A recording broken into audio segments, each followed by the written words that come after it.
Halo, selamat pagi anak-anak. Bagaimana kabarnya hari ini? Mudah-mudahan semua dalam keadaan sehat ya.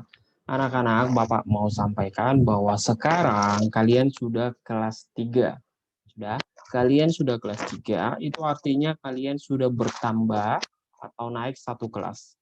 Jadi banyak hal yang harus kita perbaiki di dalam diri kita ketika kita sudah naik tangga atau naik kelas atau naik satu tingkat.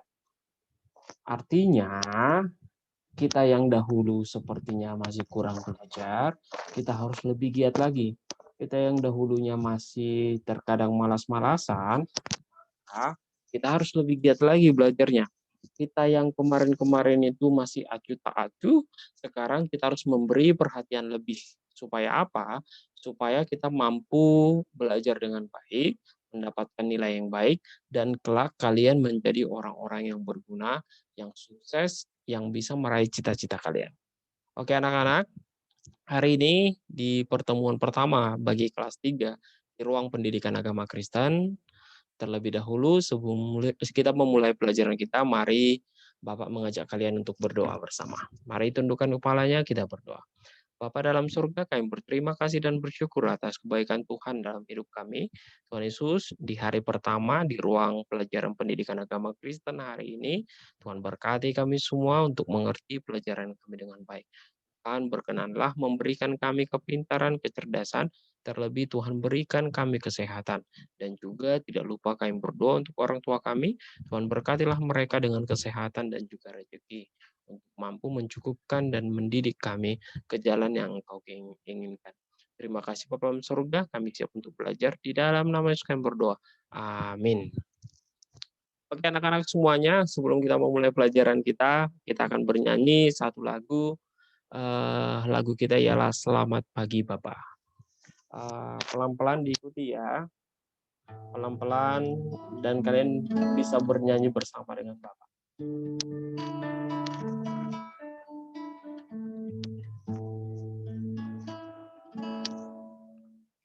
Selamat pagi Bapak, selamat pagi Yesus, selamat pagi Roh Kudus.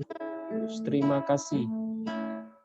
Terima kasih atas anugerah-Mu, atas anugerah-Mu.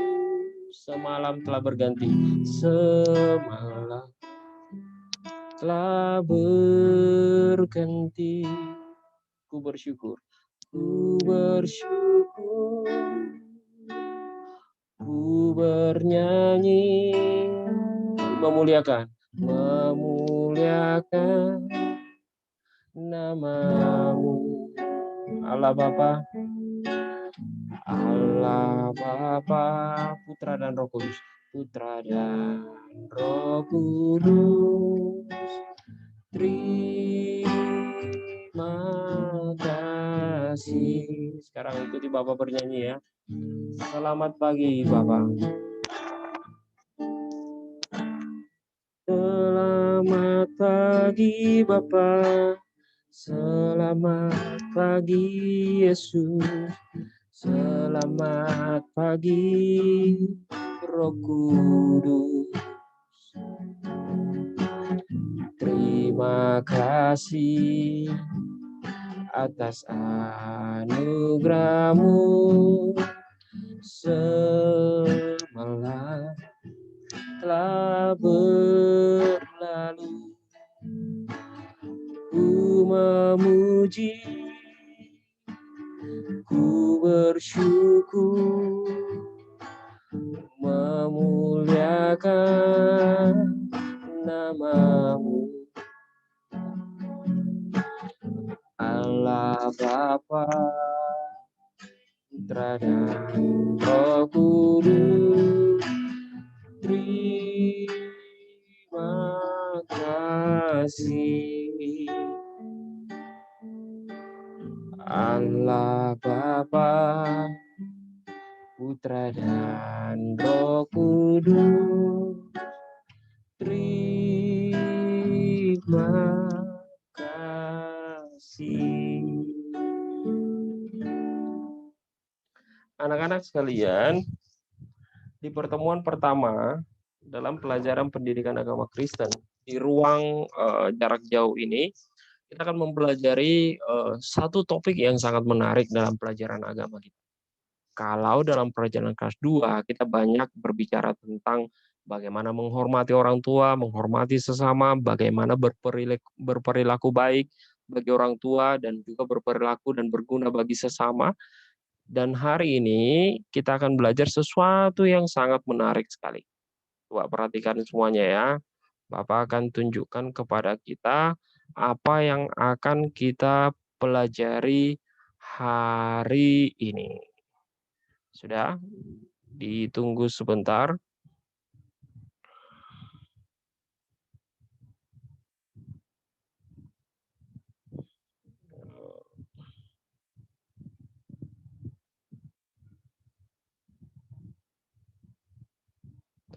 Anak-anak,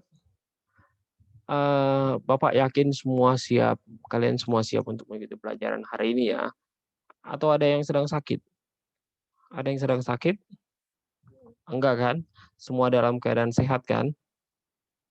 Atau ada di lingkungan rumah yang sedang sakit? Atau sekeliling rumahnya atau orang tua yang sedang sakit?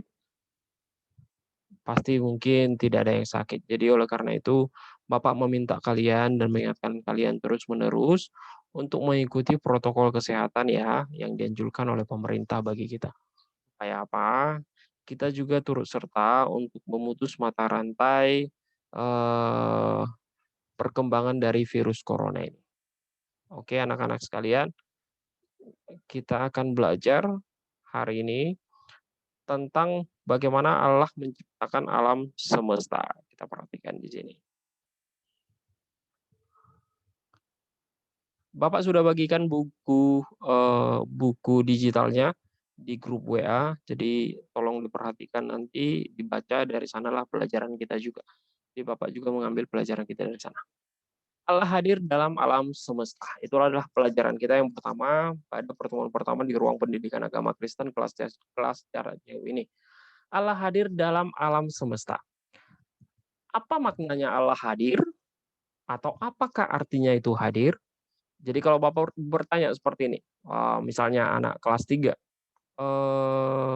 Mekaila, Mekaila hadir nggak hari ini? Berarti Bapak menanyakan, dia ada nggak di sekolah hari ini? Misalnya gitu. Terus Bapak tanya misalnya, Ben hadir nggak hari ini di ruang pendidikan agama Kristen? Itu Bapak mau bertanya, dia ada nggak hari ini ikut dengan kita mengikuti pelajaran? Terus Bapak lagi bertanya satu lagi misalnya, Alex hadir nggak? Nah, terus si Alex menjawab, hadir Pak. Itu buktinya bahwa dia ada. Ketika Bapak bertanya, terus dia menjawab, hadir Pak. Itu buktinya dia ada di tempat itu bersama dengan kita.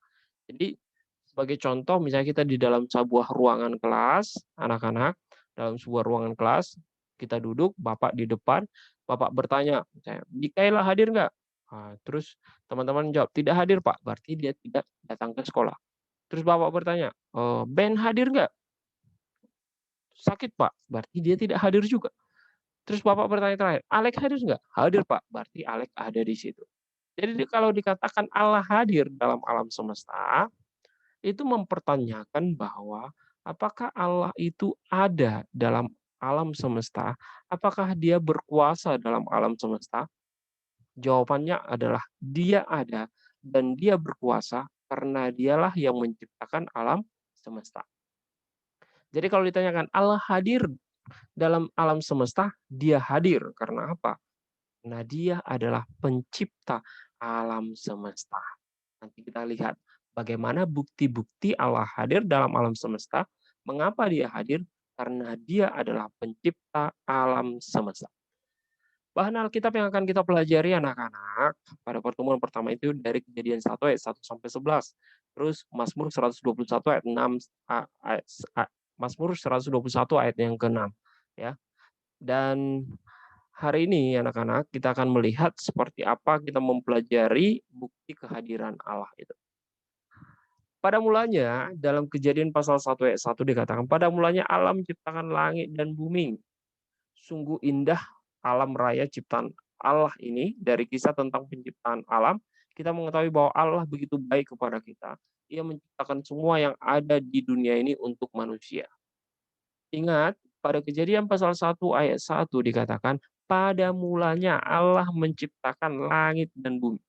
Itu menjadi salah satu bukti terbesar bahwa Allah hadir dalam alam ciptaan, bahwa Allah hadir dalam alam semesta, karena alam semesta ini adalah langit dan bumi. Dialah yang menciptakan. Jadi karena dia pencipta, maka dia hadir. Misalnya begini, Bapak katakan, suatu ketika ya anak-anak kelas 3 yang dulunya kelas 2, misalnya Ferdinand. Ferdinand suatu hari dia membuat mobil-mobilan.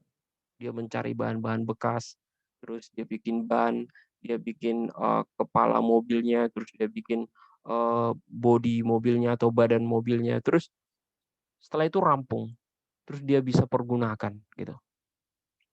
Pertanyaannya, ketika si Ferdinand menciptakan mobil-mobilan, siapa yang berhak?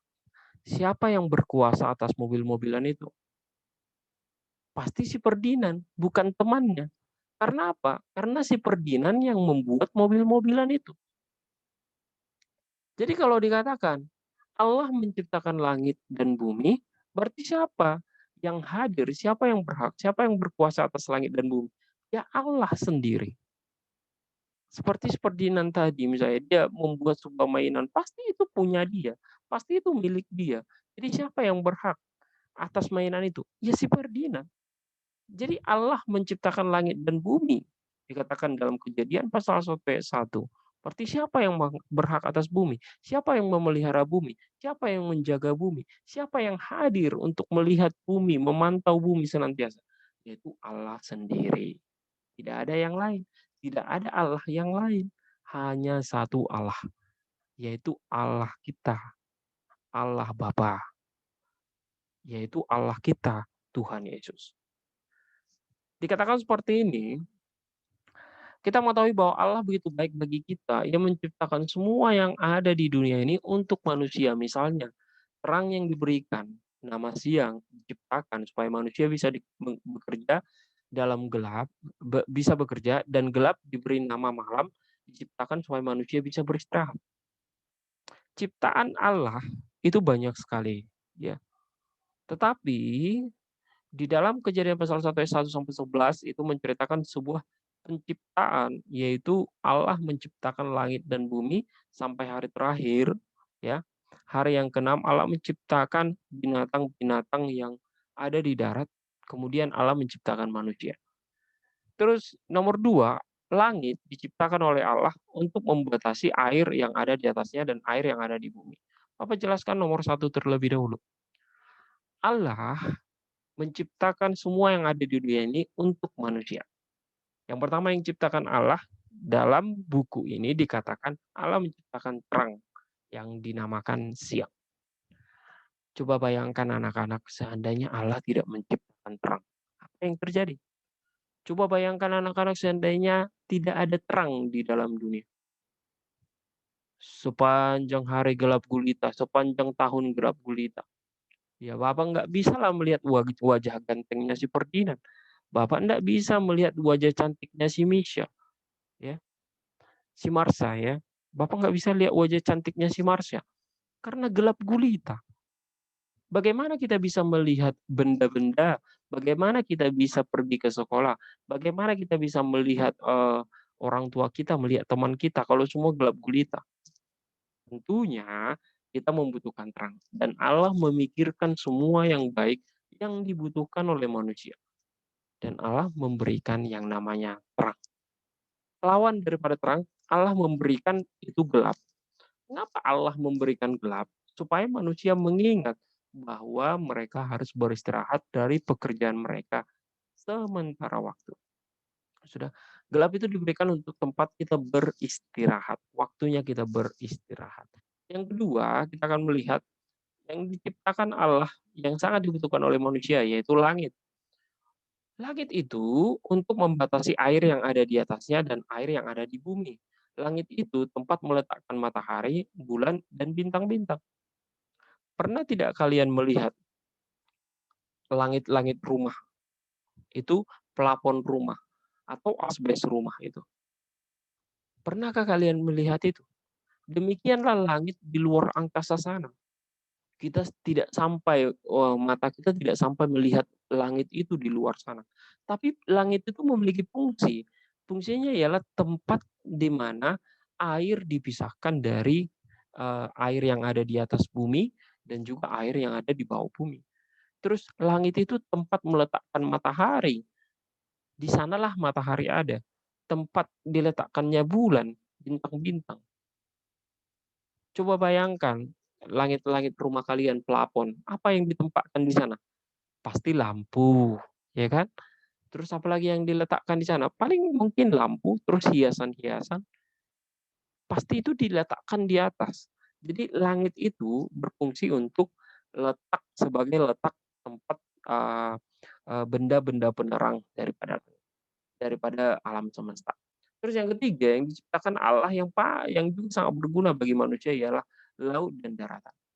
Laut dipergunakan untuk berlayar, tempat nelayan mencari ikan guna memenuhi kebutuhan hidup. Saat ini laut juga menjadi tempat wisata, taman laut, tempat berkeriapan semua jenis binatang di laut. Adapun daratan untuk tempat tinggal manusia, tempat bekerja, tempat tumbuhnya tanaman, dan tempat tinggal hewan-hewan. Pernahkah kalian, anak-anak, berpikir seandainya laut itu tidak ada? Pernahkah kalian berpikir bahwa seandainya laut itu tidak ada, apa yang akan terjadi? Apakah hidup kita akan enak-enak saja? Tentu tidak. Ternyata laut itu memiliki fungsi yang sangat banyak bagi kehidupan manusia. Pertama, laut itu di sana ditempatkan benda-benda ataupun hewan-hewan air. Yang dimana hewan-hewan air itu berfungsi sebagai bahan makanan kita, ya. Seperti ikan-ikan, terus rumput laut dan lain sebagainya. Itu berfungsi untuk apa? Untuk bahan makanan kita. Laut juga berfungsi untuk menjaga ekosistem alam dan juga berfungsi untuk menjaga uap air daripada bumi supaya tetap normal, kita bisa hidup di dalamnya. Laut juga berfungsi untuk menaikkan untuk tempat daripada penguapan awan supaya nanti mendatangkan hujan ke dalam daratan. Jadi banyak sekali fungsi-fungsi daripada laut. Terus daratan, apa fungsinya daratan? Daratan ialah berfungsi untuk tempat manusia tinggal, terus juga tempat tumbuh-tumbuhan itu bisa hidup dan hewan-hewan bisa hidup. Terus yang keempat yang juga sangat dibutuhkan oleh manusia yaitu semua jenis binatang di udara, di laut berguna untuk manusia agar manusia bisa mencukupi kebutuhan hidup. Jadi semua jenis binatang yang layak untuk dimakan, yang pantas untuk dimakan, yang bisa untuk dimakan, maka itu semuanya untuk mencukupi kebutuhan hidup kita. Ada yang bertanya seperti ini, Pak, ular bisa dimakan nggak? Ya kalau memang kamu bisa makan ular ya makan aja. Tapi tidak semua orang bisa makan ular. Pak, kalajengking bisa dimakan nggak? Ya kamu belum makan, kamu udah di tengah duluan, bisa bengkak-bengkak, bisa meninggal. Terus bisa dimakan nggak ular kobra, Pak? Ya gimana kamu cara cari ular kobra? Kamu dipatok duluan, udah sakit duluan, udah bisa meninggal duluan. Maka kita itu dikatakan untuk memakan jenis binatang yang memang layak dan pantas untuk kita makan, ya, yang memang bisa memenuhi kebutuhan hidup kita. Yang kelima, yang juga tidak kalah penting diciptakan oleh Tuhan bagi manusia ialah manusia berguna untuk Allah dan sesama manusia. Jadi di dalam dunia sudah Allah menciptakan manusia. Sudah Allah menciptakan manusia untuk apa? Apa tujuannya? Apakah untuk bisa hidup di dunia menikmati seluruh alam semesta? Bukan itu saja. Apakah manusia hidup di dunia bisa melakukan apa saja yang dia inginkan? Makan hewan sesukanya, makan tumbuh-tumbuhan sesukanya? Bukan. Manusia berguna untuk Allah dan sesama manusia. Manusia turut bekerja membantu Allah, merawat semua ciptaan Allah dengan baik, berguna untuk sesama manusia dengan cara saling membantu, saling mencintai satu sama lain. Jadi Allah menciptakan manusia itu untuk apa? Untuk merawat, menjaga, melestarikan alam semesta, alam ciptaan Tuhan. Ya. Jadi oleh karena itu, anak-anak, Bapak mau sampaikan, bukti daripada kehadiran Allah di dalam dunia yang pertama, karena dia adalah pencipta dunia. Dikatakan Kejadian pasal 1 ayat 1. Pada mulanya Allah menciptakan langit dan bumi. Oh, siapa yang menciptakan? Dia yang berkuasa, dia yang berhak, dia yang akan menjaga, dia yang akan juga melihat semua yang terjadi dalam dunia. Sudah? Terus selanjutnya kita sudah memakai semua ciptaan Allah untuk kehidupan kita, yakni semua yang diciptakan Allah. Kita bisa makan, kita bisa minum karena Allah yang memberi. Jadi semua yang bisa kita makan, kita bisa minum, itu karena semua Allah yang memberi. Coba bayangkan anak-anak, hari pertama Allah menciptakan langit dan bumi. Hari yang kedua Allah menciptakan cakrawala. Hari yang ketiga Allah menciptakan benda-benda penerang. Hari yang ketiga Allah menciptakan tumbuh-tumbuhan berbiji. Hari keempat Allah menciptakan benda-benda penerang. Hari kelima Allah menciptakan binatang-binatang di air dan juga di udara. Hari keenam Allah menciptakan hewan-hewan yang ada di darat. Dan yang terakhir di hari keenam itu Allah menciptakan manusia. Allah menciptakan manusia yang terakhir kali. Mengapa Allah menciptakan manusia yang terakhir? Padahal kan Allah sangat sayang kepada manusia. Yang ada, kalau kita menyayangi sesuatu pasti kita utamakan kan, pasti taruh dia di depan. Tetapi kenapa Allah menciptakan manusia yang terakhir? Pernah berpikir nggak anak-anak? Ya jelas, Allah menciptakan manusia yang terakhir karena Allah menyayangi manusia, sehingga mencukupi dulu kebutuhan manusia, mempersiapkan tempatnya di mana tinggal manusia, mempersiapkan juga daratannya ya, tempatnya, mempersiapkan benda-benda penerangnya supaya mereka tidak kegelapan, mempersiapkan juga tumbuh-tumbuhan yang supaya bisa mereka makan, mempersiapkan juga hewan-hewan di air dan di udara supaya bisa makan, terus mempersiapkan kembali apalagi, apa yang mereka butuhkan untuk sebagai makanan di daratan, hewan-hewan di daratan untuk bisa dimakan, terus diciptakan manusia. Itulah bukti daripada Allah Maha Hadir di tengah-tengah kehidupan kita, di tengah-tengah alam semesta. Karena apa? Allah pencipta alam semesta, terus yang selanjutnya, Allah menciptakan manusia yang terakhir, karena Allah sangat mencintai manusia, sehingga Allah mencukupkan terlebih dahulu semua kebutuhan-kebutuhan manusia itu. Coba bayangkan seandainya manusia dicipta hari pertama. Coba bayangkan anak-anak, manusia diciptakan hari pertama. Apakah bisa? Tentu tidak bisa. Di mana manusia mau tinggal? Daratan belum ada. Daratan tanah belum ada tempat manusia itu tinggal. Terus diciptakan hari kedua. Bagaimana manusia bisa hidup hari kedua? Semuanya masih air, semua air, uap air semuanya. Udah, belum ada benda-benda penerang seperti matahari, gelap gulita. Tentu manusia tidak bisa hidup. Bagaimana kalau manusia diciptakan hari ketiga? Apakah manusia sudah bisa hidup? Tentu belum bisa. Karena hari ketiga diciptakan itu adalah tumbuh-tumbuhan berbiji. Bagaimana manusia bisa makan? Yang mau dimakan belum ada yang tumbuh. Terus manusia diciptakan hari keempat. Bagaimana manusia diciptakan hari keempat? Bagaimana mereka bisa hidup, bisa makan? Yang mau dimakan, yakni hewan di air dan juga di udara belum ada. Burung-burung yang bisa dimakan belum ada. Ikan-ikanan yang ada di air dan di laut itu belum ada. Terus bagaimana kalau alam diciptakan hari yang kelima? Oh, belum bisa juga. Karena apa? Makanannya belum lengkap. Dan manusia diciptakan baru yang terakhir kali. Setelah semuanya lengkap, baru Allah menciptakan manusia. Dan ingat, kepada manusia itu dipercayakan, engkau manusia, engkau harus merawat, menjaga, bertanggung jawab atas alam semesta. Artinya, kita bertanggung jawab untuk menjaga alam semesta. Anak-anak, itu merupakan bukti kehadiran Allah. Coba perhatikan, di sini apa yang dikatakan? Nah, kita sudah memakai semua ciptaan Allah untuk kehidupan kita. Kita bisa makan, kita bisa minum karena Allah yang memberi. Allah minta supaya kita juga menjadi rekan sekerja Allah untuk merawat dan menjaga ciptaan Allah itu. Apakah kamu apa apakah yang bisa kamu lakukan? Jadi perhatikan, begitu sayangnya Allah kepada manusia.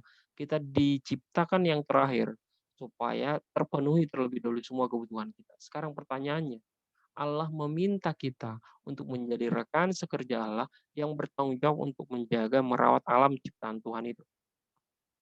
Kamu mau ikut melakukan pekerjaan Allah itu atau perintah Allah itu untuk merawat alam semesta?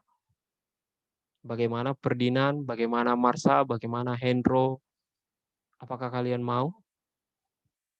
Apakah kalian mau ikut menjaganya?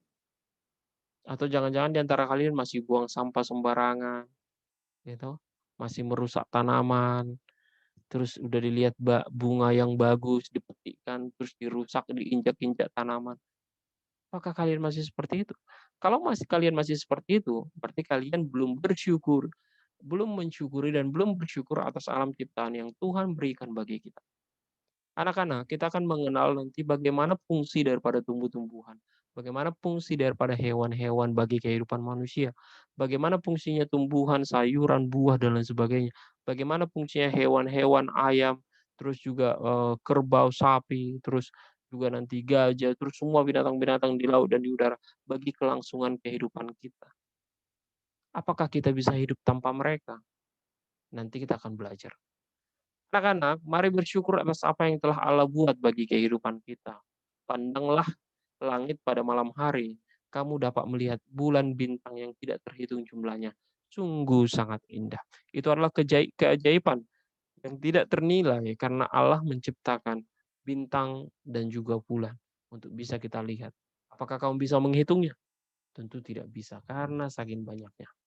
Pandanglah langit pada malam hari, kamu tidak dapat melihat bintang-bintang yang tidak terhitung jumlahnya. Dan itu sungguh sangat indah.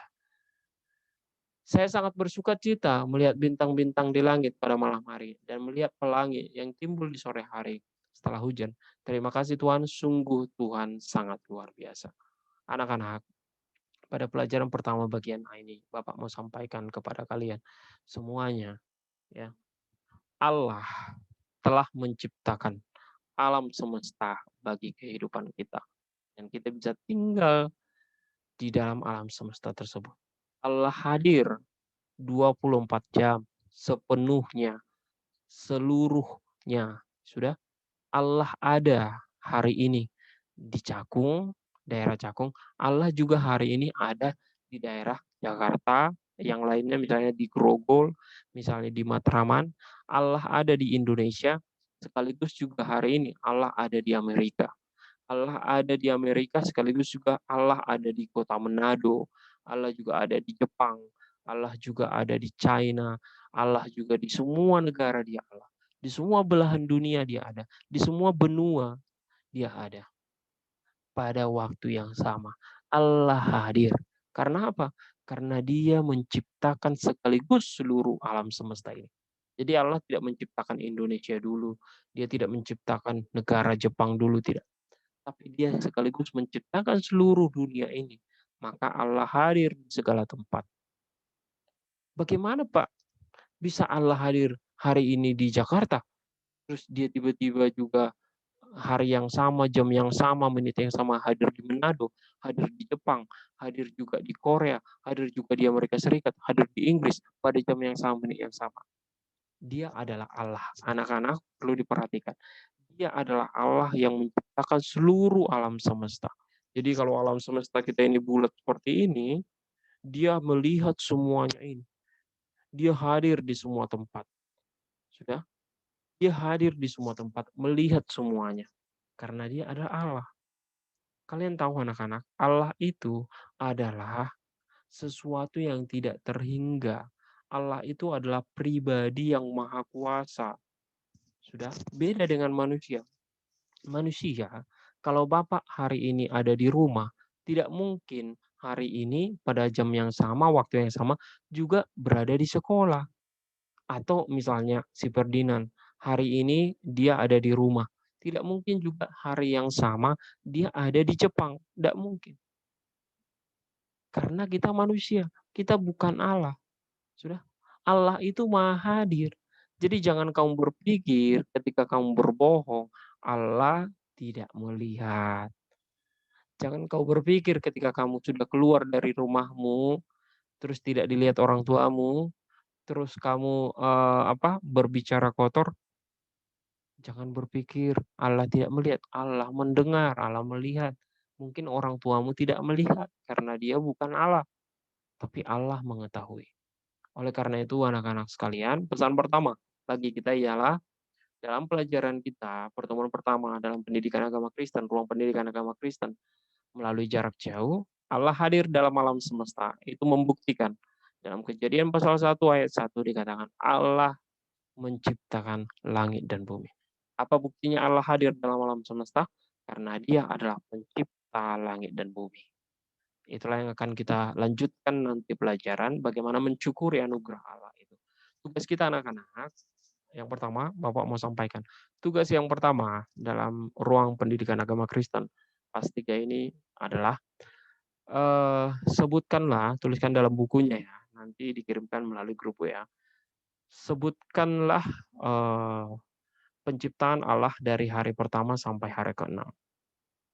Cara berurutan ya, penciptaan Allah dari hari pertama sampai hari yang ke-6. Oke, itu tugas yang pertama. Sudah?